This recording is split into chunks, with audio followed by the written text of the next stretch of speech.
Welcome to the Jaron Jarvis channel. I am Jaron Jarvis. Today, I would like to introduce to you, I can see dead people and it's annoying. I see dead people. Plain and simple. It's a trait that runs within my family.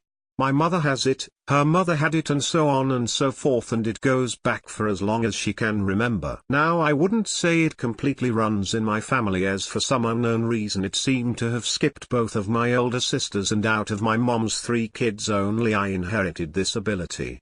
This gift, as my mom calls it, is best understood in 2 parts. The first part, as I previously described, is the ability to see dead people. Most of the time these incorporeal beings look like pale versions of what they look like when they were alive. But sometimes they might just be floating orbs of light. And these things are everywhere.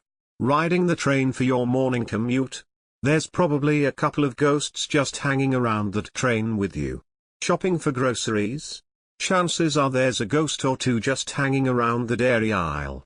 Out for brunch with your boyfriend or girlfriend, there's most likely a ghost just standing across the street, looking at you.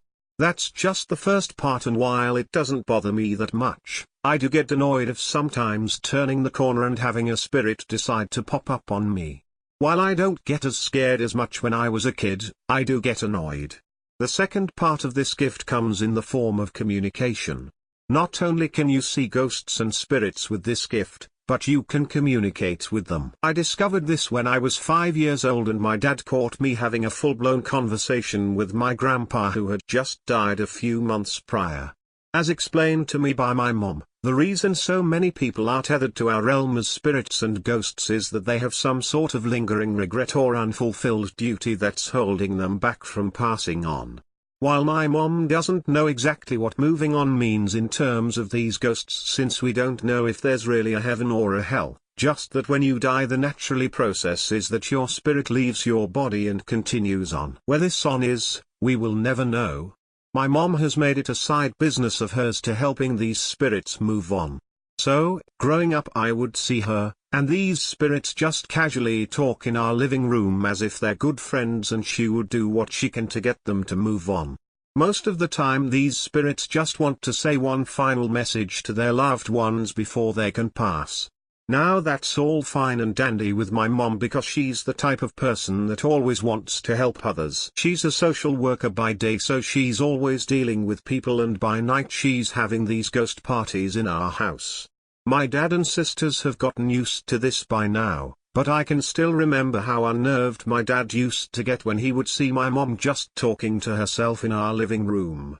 But me, I didn't ask to be a goddamn ghost whisperer. I'll leave that job to my mom and Jennifer Love Hewitt. Take it from me, ghosts are like those annoying people in high school that are socially awkward or talk way too much, and if you just acknowledge them they automatically think you're their best friend.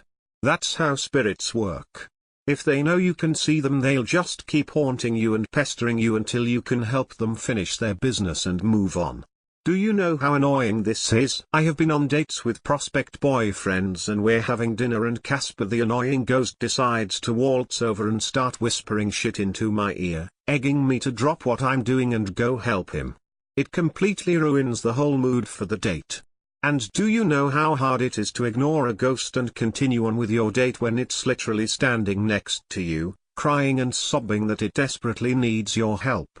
The worst is when they decide to follow you home. My God. I used to party a lot during the first year of college, and occasionally after a long night out of drinking and I'm making my way back to my dorm room, there would be a spirit just trailing after me.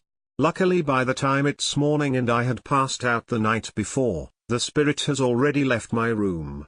Now I'm not trying to sound like a heartless jackass who ignores cries of help.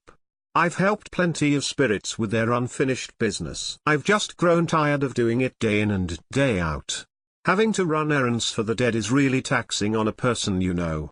Now the reason I'm writing this isn't to complain about my gift, it's that I seem to have a little problem on my hands. A few weeks ago, me and my friends decided to mess with a Ouija board.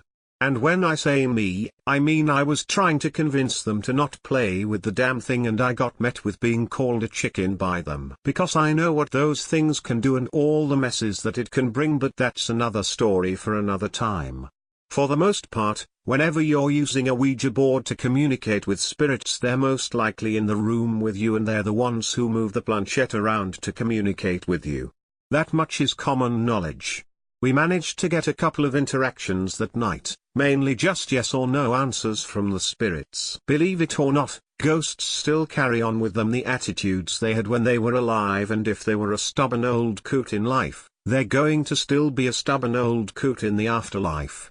Most of the ghosts usually answered one or two questions before they ended up leaving. Where they went I don't know, I just know that by the time it was 2 in the morning there were no spirits left in that room.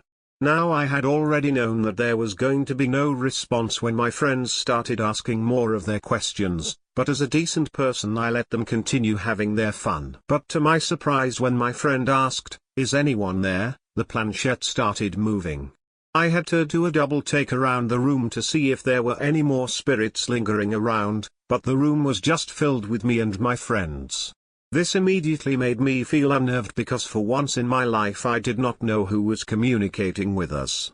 We played along some more, and then one of my friends had the bright idea of asking it to make its presence known to us. The board stopped moving and the room went quiet. I was about to tell one of my friends to stop this when all of a sudden, a chair in the living room falls over on its own.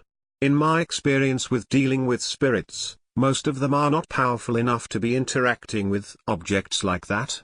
It's the spirits that have lingered on the longest and have the deepest regrets and anguish that are the most powerful, and thus are the ones with ability to interact with the living.